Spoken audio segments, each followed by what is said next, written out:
स्वस्थ भारत के जीवन फोन इन कार्यक्रम में आप सभी का बहुत बहुत स्वागत है। नमस्कार। बरसात के दिनों में अक्सर ये देखा जाता है कि जो पानी है या जल है वो दूषित हो जाता है, और ऐसे ही दूषित जल का प्रयोग हम पीने के लिए करते हैं, अपना भोजन बनाने के लिए करते हैं कई बार, और इसकी वजह से बहुत सारी स्वास्थ्य संबंधी समस्याएं यानी बीमारियां होने लगती हैं। और दूसरी जो बात है वो है कि जो जल जमाव होता है, जो दूषित वो पानी होता है, उसमें कई तरह के कीटाणु हैं, कीट हैं, मच्छर हैं, कई तरह की जो ये गंदगी के कारण ये उनकी जो संख्या है वो बढ़ने लगती है, और उसके कारण भी बहुत सारी समस्याएं होती हैं। तो आज इसी बात को ध्यान में रखते हुए हमने जीवंत फोन इन कार्यक्रम का आयोजन किया है। तो इससे पहले कि आपको हमारे विशेषज्ञ से मुलाकात करवाएं, सबसे पहले हम चाहते हैं कि आप हमारा फ़ोन नंबर नोट कर लीजिए, ताकि आप हमें फ़ोन करके दूषित जल से होने वाली जो समस्याएं हैं, बीमारियां हैं, उनके बारे में सवाल पूछ सकें। तो हमारा फ़ोन नंबर आप जल्दी से नोट कर लीजिए।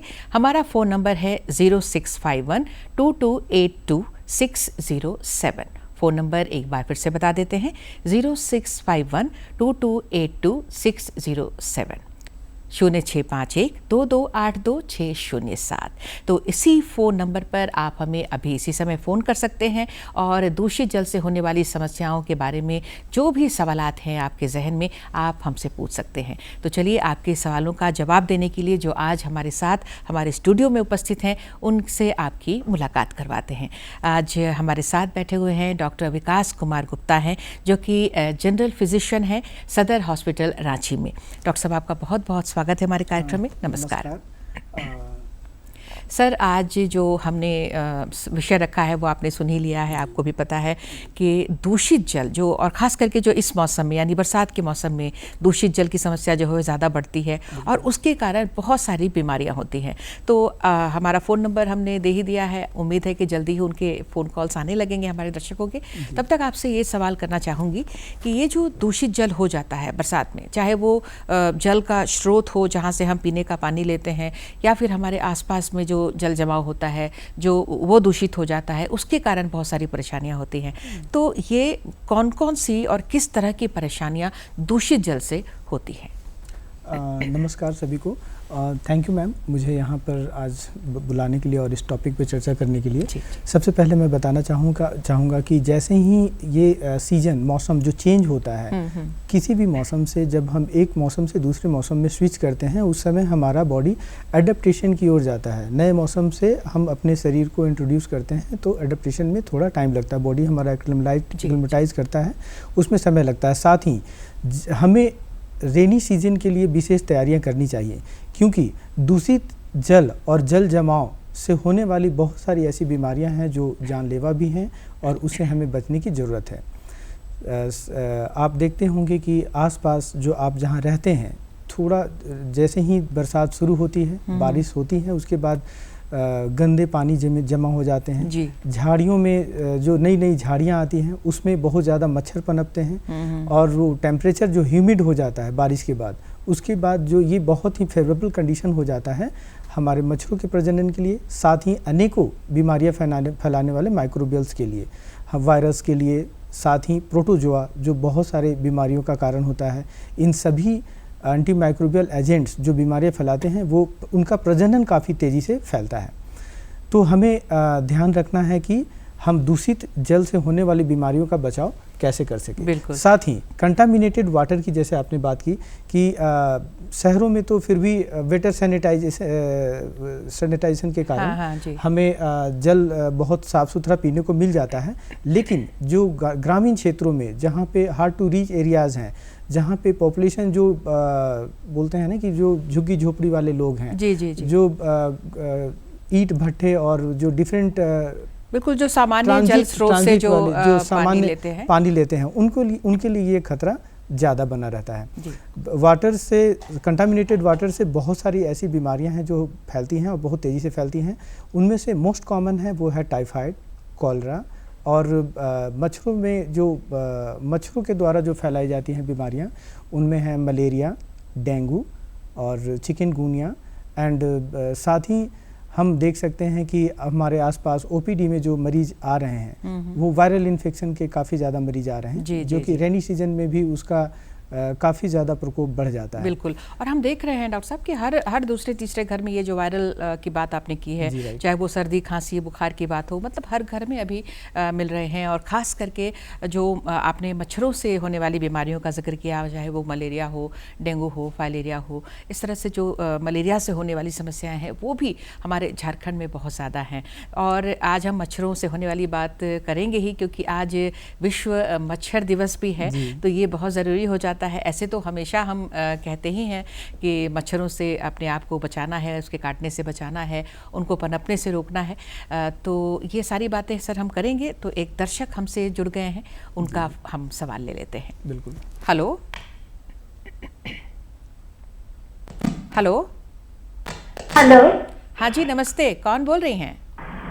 जी मैं वर्षा बोल रही थी, हटिया। अच्छा, वर्षा जी बोल रही हैं हटिया से। हाँ, सवाल पूछिए वर्षा।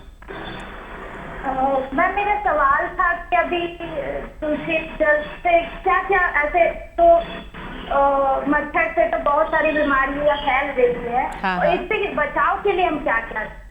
बिल्कुल, बहुत ही अच्छी बात की है, बहुत ही जागरूकता वाली बात आपने की है। मच्छरों से कई सारी बीमारियां होती हैं, ये तो हम बताएंगे, लेकिन सबसे बड़ी बात है कि हम कैसे बचाव करें। ऑलवेज हम सभी ये चर्चा करते हैं कि prevention is better than cure. जी। सो बेटर है कि हम बीमार पड़े ही ना। आपने बहुत अच्छा क्वेश्चन किया है। मैं बताना चाहूँगा कि रेनी सीजन में मच्छर चारों तरफ बहुत तेज़ी से प्रजनन करते हैं और वो काफ़ी तेज़ी से अपनी संख्या बढ़ाते हैं। मच्छरों से फैलने वाली बीमारियां की चर्चा हम करेंगे। सबसे पहले आपने पूछा है कि हम बचाव कैसे करें। जी जी। तो सबसे पहले हम अपने आसपास, घरों के आसपास जितने भी वाटर लॉज होने की जितनी भी जगह हैं, लाइक जैसे कुछ गड्ढा हो, टायर वायर हो, वैसा कोई भी जगह जो जहाँ पे गंदा पानी इकट्ठा हो सके, उस पानी को हम जमा होने ना दें, नंबर 1। और जो पीने का पानी है या फिर जहाँ पे पानी हम रखते हैं उस जगह को हम कंटामिनेटेड होने से बचाएं, उसको स्वच्छ रखने के तरीके अपनाएं। उसके बाद जब हम अपने घरों में रहते हैं तो हम रात में सोते समय मच्छरदानी का प्रयोग करें। मॉस्किटो नेट सबसे बेस्ट तरीका है हमें मच्छरों से बचने का। जी। दिन में अगर हम बात करें तो हम जैसे रेनी सीजन में अगर घर से बाहर निकलते हैं अपने गार्डन में, पार्क में, सड़क पे, जनरली शाम में ये मच्छर ज़्यादा काटते हैं, तो उस टाइम पे हम अपने क्लॉथ जो यूज करें वो फुल स्लीव यूज करें। जी। दूसरी बात ये है मॉस्किटो रिपेलेंट्स यूज कर सकते हैं, आजकल मार्केट में अवेलेबल हैं। बिल्कुल, मतलब कई तरह की क्रीम हैं और कई तरह की जो अगरबत्तियां हैं उनका हम इस्तेमाल कर सकते हैं अपने आप को बचाने के लिए। तो ये बहुत अच्छी बात बताई है सर। एक दर्शक हमसे और जुड़ गए हैं, उनका हम सवाल लेना चाहेंगे। जी बिल्कुल। हेलो। हाँ जी, नमस्कार जी नमस्कार। हाँ, मैं कृष्ण बोल रहा हूँ हिमाचल। जी सर, एक बार फिर से बताएंगे? टीवी का वॉल्यूम आप थोड़ा कम कर लें प्लीज। टीवी आपके प्रोग्राम का लगा। हाँ जी, आप अपना नाम बताइए और कहाँ से बोल रहे हैं? कृष्ण चंद, हिमाचल प्रदेश, ऊना से। पूना हिमाचल प्रदेश से बोल रहे हैं? अच्छा, ऊना से बोल रहे हैं, ठीक है। सवाल करिए सर। मेरे को 30-40 साल पुरानी कॉन्स्टिपेशन है, पेट में गैस बनती है, लेटरिन जाती है। जी नमस्कार। मैं बताना चाहूँगा आपकी जो समस्या है कॉन्स्टिपेशन की समस्या है। जनरली ये समस्या लोगों में होती है खराब खान पान एवं सही तरीके से भोजन के साथ पानी नहीं लेना या फूड की क्वालिटी। हम अपने भोजन में रफेज कम लेते हैं, रेशेदार सब्जी कम यूज़ करते हैं, हरी साग सब्जी और जो सैलड होते हैं वो कम इस्तेमाल करते हैं। आजकल जो डाइटरी हैबिट्स है, जो ज़्यादातर लोग नॉन वेजिटेरियन है जैसे कि, तो उसमें हमारी आंत जो है उसमें बहुत अच्छे से उसको डाइजेशन करके और जो उसका जो इम्पटिंग है वो बहुत स्लो हो जाता है, उससे कॉन्स्टिपेशन डेवलप होता है। कॉन्स्टिपेशन को कम करने के लिए सबसे पहले आप अपने भोजन को समय पर लें। आप अपने भोजन में रैफेज को यूज़ करें, रेशेदार फल साग सब्जी इस्तेमाल करें, साथ में पानी की मात्रा बढ़ाएं और बहुत इम्पॉर्टेंट है कि हमारी आंतों में मोटिलिटी बढ़े, उसके लिए आप वॉक करें। आप सुबह में कम से कम आधा से 1 घंटा वॉक करें। खाने के बाद आप ब्रेकफास्ट, लंच और डिनर के बाद मिनिमम 10 मिनट्स का वॉक करें और शौच जाने से पहले आप चाहें तो मिनिमम 650 ml ऑफ वाटर आप अगर पीकर 10 मिनट्स आप वॉक करके अगर आप शौच के लिए जाते हैं तो उससे भी कॉन्स्टिपेशन की समस्या कम हो सकती है। बिल्कुल, बहुत अच्छी बात आपने बताई है सर। तो ये इससे मैं रिलेट करके एक और सवाल मेरे जहन में आ रहा है कि चूँकि आज हम बात कर रहे हैं दूषित जल से होने वाली समस्याओं के बारे में, तो ये जैसे अभी वायरल है या इस तरह में इस मौसम में और भी कई तरह की जो बीमारियाँ आपने जिक्र किया था शुरुआत में ही, तो उनके चलते भी मौसम का प्रभाव हो या फिर इन बीमारियों का प्रभाव हो, इसके चलते भी क्या इस तरह की समस्या हो सकती है, कॉन्स्टिपेशन जैसी समस्या? जैसे कि अभी रेनी सीजन है, इसमें सबसे ज़्यादा बीमारियां जो फैल रही हैं वो है, सबसे तेज़ी से फैलने वाली बीमारियों में से एक है फ्लू, जिसे हम इन्फ्लुएंजा के नाम से जानते हैं, कॉमन कोल्ड के नाम से जानते हैं, और भी डिफरेंट तरह की वायरल डिजीज़ हैं जो इस सीज़न में फैल रही हैं। हर घर से अभी एक पेशेंट ज़रूर है। मुझे लगता है कि हमारे सदर अस्पताल में जैसे मैं ओपीडी में बैठता हूं तो एक दिन में 200 to 300 ओपीडी में पेशेंट आते हैं, उसमें मोर दैन 60-70% पेशेंट जो हैं viral flu and viral fever के पेशेंट हैं। अच्छा। अब इस डिजीज़ में होता क्या है कि आपको फीवर होता है, डिहाइड्रेशन होता है एंड आपकी एपेटाइट कम हो जाती है, बॉडी पेन होता है, गैस्ट्रो इंटेस्टिनल सिस्टम जो कि हमारा स्टोमक और पेट का जो डाइजेस्टिव सिस्टम है उस पर भी इफेक्ट इसका रहता है। अब इससे डायरिया हो सकता है, लेकिन कॉन्स्टिपेशन भी कभी कभी देखने को मिलता है जब पेशेंट डिहाइड्रेटेड रहता है और वो उसकी एपेटाइट लॉस हो जाने की वजह से वो अपना फूड इनटेक काफ़ी उसका पुअर हो जाता है, जिसकी वजह से कॉन्स्टिपेशन भी डेवलप हो सकता है। जी, तो आपने बताया कि ये कॉन्स्टिपेशन इन बीमारियों के चलते भी हो सकता है, तो इसके लिए भी ध्यान देना होगा। तो ये अब जैसे आपने बताया कि फ्लू जैसी समस्या जो है अभी बहुत ज़्यादा है, हर घर में इस तरह की समस्या, आपके ओपीडी में मतलब इतने ज़्यादा मरीज़ आ रहे हैं इसी समस्या को लेकर, तो किस तरह से हम इसका बचाव कर सकते हैं कि अब घर में एक को हो गया है तो सबको हो रहा है, आसपास में भी हो रहा है, बहुत तेज़ी से फैल रहा है, तो इस फैलाव को रोकना भी ज़रूरी है। बिल्कुल। हम आजकल जो हमारे घरों में, हमारे आसपास, हमारे वर्किंग प्लेस में बहुत सारे ऐसे लोग जो सिक हैं, जिन्हें सर्दी है, ज़ुकाम है, खांसी है, फीवर है, हम उनसे एक डिस्टेंस मेंटेन करके रह सकते हैं, जैसा कि हम कोविड में करते आए हैं। जी। हमने कोविड में अच्छे से सीखा कि वायरल डिजीज़ से हमें कैसे बचना है। हम हैंडशेक नहीं करें, हम उनसे एक निश्चित डिस्टेंस बनाकर रखें, साथ ही हम मास्क का उपयोग कर सकते हैं जब हम क्राउडेड प्लेस पे जाएं, साथ ही हम अपनी बॉडी की इम्यूनिटी भी बढ़ा कर रखें ताकि जब हम उससे कभी हमारा सामना हो भी तो हमारे बॉडी के अंदर अपनी इम्यूनिटी क्षमता इतनी ज़्यादा हो कि हमारे ऊपर उसका असर कम से कम हो। और फ्लू एक ऐसी बीमारी है जो बहुत तेज़ी से फैलता है। अभी बहुत सारे ऐसे लोग हैं जिनकी इम्यूनिटी कमज़ोर है, बच्चे या बुजुर्ग। बिल्कुल सर, ये जो इम्यूनिटी की बात आप कर रहे हैं सर, और कैसे बचाव की बात कर रहे हैं, इसको हम जारी रखेंगे। एक दर्शक हमसे जुड़ रहे हैं, उनका सवाल लेते हैं। हेलो हेलो हेलो, नमस्कार मैम। हाँ जी नमस्ते, कौन बोल रही हैं? मैं पिंकी सिंह बोल रही हूँ, गया बिहार से। अच्छा, पिंकी सिंह गया बिहार से बोल रही हैं, क्या सवाल है आपका? मैम, इधर बारिश बहुत हो रही है और टाइफाइड और डेंगू बहुत ज्यादा फैला हुआ है, तो इससे बचने के लिए कुछ उपाय बताइए मैम। जी बिल्कुल, बहुत अच्छा सवाल आपने किया है। जी पिंकी जी, आपने क्वेश्चन किया डेंगू और टाइफाइड, राइट? जी। तो डेंगू और टाइफाइड दोनों बीमारियां, डेंगू होता है मच्छर के काटने से और टाइफाइड होता है दूषित जल पीने से। तो सबसे पहले हमें डेंगू से बचने के लिए अलग प्रोविज़न है, लाइक हमें डेंगू से बचने के लिए सबसे पहले मच्छरों से बचना होगा। तो मच्छरों से बचने का सबसे साधारण उपाय है कि हम उसे आसपास उसकी पॉपुलेशन को कंट्रोल करें, प्रजनन को कम करें। कम करने के लिए मैंने अभी जस्ट बताया कि हम आसपास पानी का जमाव ना होने दें, खुद को मॉस्किटो नेट रात में सोते समय इस्तेमाल करें, मॉस्किटो रिपेलेंट्स यूज़ करें, साथ ही डेंगू जैसे उसके जो सिम्टम्स हैं उसको हम पहचानें।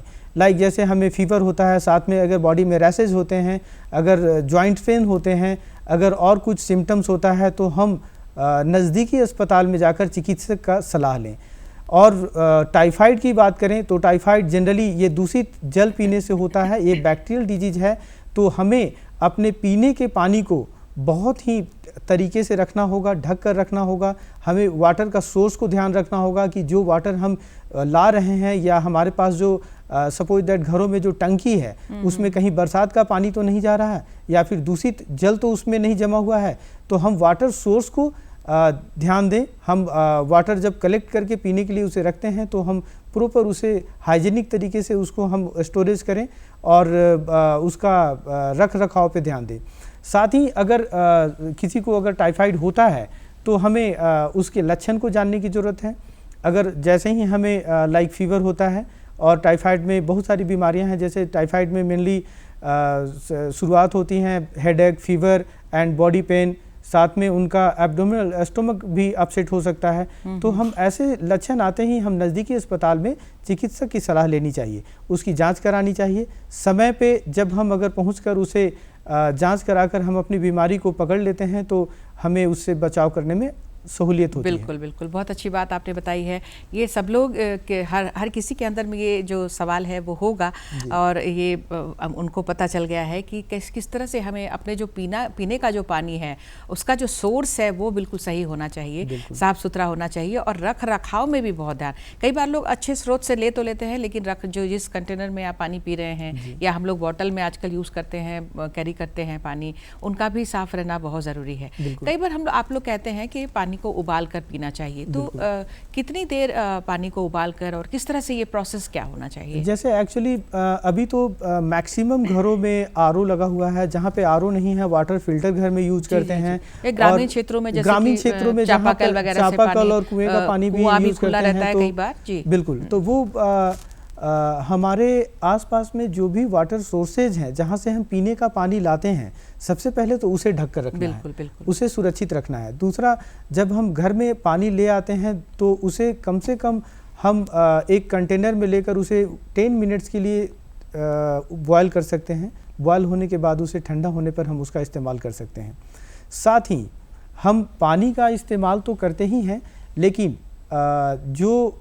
जो बीमारियां जो फैल रही हैं जी। उसका भी जानकारी होना जरूरी है। दूषित पानी से जो हमारे अंदर बीमारियां होती हैं उसमें से मुख्य रूप से जो डायरिया है सबसे इम्पोर्टेंट है। बिल्कुल, ये डायरिया पर अभी हम चर्चा करेंगे। एक फ़ोन आ गया है, उसको ले लेते हैं। हेलो, हाँ जी नमस्ते, कौन बोल रहे हैं? जी, मेरा नाम मधुकर तिवारी है, मैं भागलपुर बिहार से बोल रहा हूँ। अच्छा, मधुकर जी भागलपुर से बोल रहे हैं, आप बताइए क्या सवाल है आपका? तो मेरा प्रश्न है कि जो इकोलाई और इकोलाई होती है, क्या ये भी दूसरी जल से होती है? और एक प्रश्न है कि अगर जो दूसरी जल के जो डिजीज हैं वो क्या एक बॉडी से दूसरे बॉडी में भी ट्रांसफर होती है? जी। इकोलाई जो बीमारी है वो एक्चुअली ये बहुत सारे लोगों में मिलता है, और सबसे पहले है कि कंटामिनेटेड वाटर से भी ये हो सकता है। और जैसे यूरिनरी का इन्फेक्शन में इकोलाई देखने को मिलता है। जी। और भी डिफरेंट डिजीज में है। ये एक पर्सन से दूसरे डिजीज में ट्रांसमिशन के इसके ऐसे कोई ठोस नहीं है कि हम एयर ड्रॉपलेट या फिर लाइक जैसे कि हम एक पर्सन से दूसरे पर्सन के कांटेक्ट में आए तो ये ट्रांसमिट हो, ऐसा कुछ खास। लेकिन ये क्या संभव है सर कि जैसे यूरिनरी इसमें जो इन्फेक्शन है तो एक ही टॉयलेट अगर यूज़ करते हैं बिना साफ सफाई के, तो क्या ये ट्रांसफ़र हो सकता है? बिल्कुल हो सकता है। अगर हम जब हम शौच के लिए जाते हैं तो वो हमारा शौच का जो जगह है वो बहुत क्लीन होना चाहिए। वो उसे हमें बहुत एक निश्चित टाइम इंटरवल पे उसे साफ़ सफाई करके हमें इस्तेमाल करना चाहिए। अगर हम दूसरी जगह पे शौच के लिए जाते हैं तो उससे भी ये बीमारी एक से दूसरे में फैल सकती है। जी। और ये इससे बचाव ही सबसे बेटर उपाय है। और हमें चाहिए कि हम अपने आसपास के जगह को और जहाँ पे हम नियमित शौच के लिए जाते हैं उसे साफ़ रखें। बाहर में शौच न करें। खुले जगह पर अगर आप जाते हैं शौच के लिए या फिर यूरिनेशन के लिए, जनरली लोग आजकल पुरुषों में देखा जाता है कहीं भी वो टॉयलेट के लिए कॉमन प्लेस, पब्लिक प्लेस में यूज़ करते हैं, तो वहाँ ध्यान रखें इसका कि वो साफ़ सुथरा हो, अन्यथा इसका उन्हें परिणाम भुगतना पड़ सकता है। जो इन्फेक्शन की बात हो रही है वो बिल्कुल जल्दी से इन्फेक्शन हो जाता है, तो ये और एक दूसरे से ये फैलता भी है, इसलिए साफ सफाई रखना बहुत ज़रूरी है। और ये जो दूषित जल है तो इससे भी इनका सवाल था जैसे कि दूषित जल से होता है कि नहीं, तो ये भी संभव है अगर दूषित जल का हम इस्तेमाल करते हैं। कम पानी पीने से भी ये हो जाता है? कम पानी पीने से डिहाइड्रेशन होता है, बॉडी में पानी की कमी होगी तो हमारा जो यूरिन का कलर है वो डार्क होते चला जाएगा। तो जब भी आप यूरिन के लिए जाते हैं, अगर आपका यूरिन का कलर डार्क है तो आपको ये समझना चाहिए कि आपका वाटर इंटेक कम है, आपको वाटर इंटेक बढ़ाना चाहिए। मिनिमम हर इंसान को 2.5 to 3 लीटर वाटर कंजम्पशन करना चाहिए। अगर हम वाटर का कंजम्पशन कम रखेंगे तो हमारा बॉडी डिहाइड्रेटेड रहेगा। डिहाइड्रेशन की वजह से डिफरेंट तरह के symptom, body pain, muscle cramps and और भी बहुत सारी चीज़ें उसके सिम्टम्स आ सकती हैं। बिल्कुल। तो ये बहुत ही अच्छा ये सवाल इन्होंने किया है कि दूषित जल से होता है या नहीं। ये एक जागरूकता है कि हमें पता होना चाहिए कि दूषित जल से किस किस तरह की समस्या हो सकती है। या तो उसको हम इस पीने के लिए इस्तेमाल करें या फिर उसको हम और किसी तरह से अपने साफ सफाई के लिए भी इस्तेमाल कर रहे हैं, तो ये दूषित जल से जो है कई तरह की समस्या हो सकती है। इस फोन से पहले सर आपने डायरिया का जिक्र किया था, तो दूषित जल से होने वाली बीमारियों में ये डायरिया भी है, एक बहुत ही बड़ी समस्या है। तो एक और फोन मेरे ख्याल से एक और फोन नहीं जी, कट गया है लाइन। तो डायरिया पे मैं बताना चाहूँगा कि डायरिया दूषित जल से भी होता है और इसमें डायरिया मुख्य रूप से जो डायरिया होते हैं अभी जो कॉमन है वो है वायरल डायरिया। बच्चों में रोटा वायरस का इन्फेक्शन से डायरिया होता है। उसके बाद डायरिया बैक्टीरिया के इन्फेक्शन से भी होता है। जी। और उसके बाद डायरिया हमारा प्रोटोजोल इन्फेक्शन, हेलमिंथिक इन्फेक्शन की वजह से भी होता है और भी फूड पॉइजनिंग की वजह से होता है। अगर हमने कुछ गलत इन्फेक्टेड टॉक्सिक फूड अगर यूज़ किया है तो उससे भी होता है। और दूषित जल पीने से भी डायरिया होता है। दूषित जल में हम देखते हैं कि जनरली आज जो बच्चों में जो डायरिया है, जो जिनकी इम्यूनिटी वीक है, उनमें बहुत जल्दी डायरिया होने की संभावना रहती है। अगर जैसे ही डायरिया जो कंसिस्टेंसी है वो स्टूल की वो चेंज होता है, जैसे कि फ्रीक्वेंसी तो नंबर बढ़ ही जाता है, साथ ही उसकी कंसिस्टेंसी, अगर वाटर जैसा अगर डायरिया होने स्टूल पास हो रहा है, इट मीन्स कि आपको डायरिया है और उसे जानने की ज़रूरत है कि हम इसका रीज़न क्या हो सकता है। आप जब उस पर अगर गौर करेंगे तो अभी रेनी सीजन में ये केसेस बढ़ जाती हैं काफ़ी। और डायरिया के साथ में डिसेंट्री, कॉलरा जैसी भी बीमारियां मिलती हैं। और कॉलरा भी दूषित जल से ही होता है, दूषित जल पीने से ही होता है। और कॉलरा तो कम है, लेकिन अभी हमारे आसपास डायरिया बहुत ज़्यादा मिल रहा है। डायरिया का जैसे ही अगर आपको दिन भर में 4-5 एपिसोड वाटरी डायरिया अगर होता है, और इसमें तो उल्टियाँ भी होती हैं क्या? उल्टी भी हो सकती हैं, क्योंकि हम जब दूषित जल पीते हैं और हमारे जो जीआई सिस्टम है, गैस्ट्रोइंटेस्टिनल सिस्टम है, स्टोमक और बड़ी आंत, छोटी आंत जब इन्फेक्टेड होता है तो डायरिया के साथ साथ हमें नौसिया और वोमिटिंग भी हो सकती है। हम लोग बोलते हैं उल्टी और दस्त हो रहे हैं। बिल्कुल, उल्टी दस्त एक साथ शुरू होते हैं। तो वैसे टाइम पे हमें बहुत सतर्क रहने की ज़रूरत है। तुरंत डॉक्टरी सलाह लेकर इलाज की ज़रूरत पड़ती है।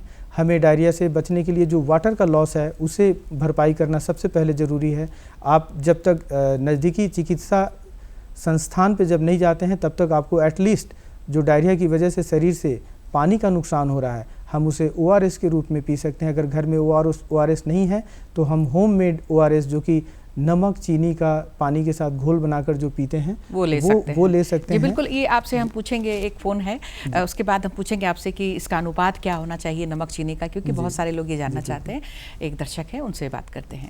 Hello, good afternoon. हाँ, गुड आफ्टरनून। कौन बोल रही हैं? मैं सोनी बात कर रही हूँ, पंजाब रांची से।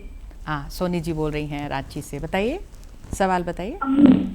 ये जानना, बारिश के समय में ये जो गंदा पानी होता है उसकी टच में आने से बहुत सारी बीमारियां होती है। जैसे हम ना चाहते हुए भी रास्ते पे चलते हैं तो वो गंदे पानी से हमें गुजरना पड़ता है, जिससे बहुत सारा स्किन डिजीज वगैरह हो जाते हैं। तो इससे बचाव के लिए क्या करना चाहिए? जी। सोनी जी, आपने बहुत ही महत्वपूर्ण क्वेश्चन किया है।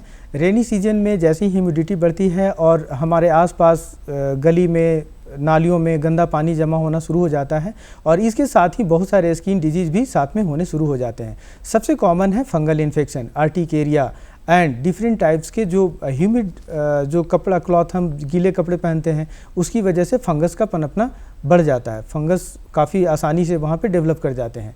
तो सबसे पहले तो बचाव की बात करें तो हमें अपना कपड़ा ड्राई पहनना है। हम जो क्लॉथिंग करते हैं वो प्रॉपर ड्राई हो, उसको प्रॉपर वॉश करके सनलाइट में हम प्रॉपर ड्राई करके ही उसका इस्तेमाल करें, नंबर 1।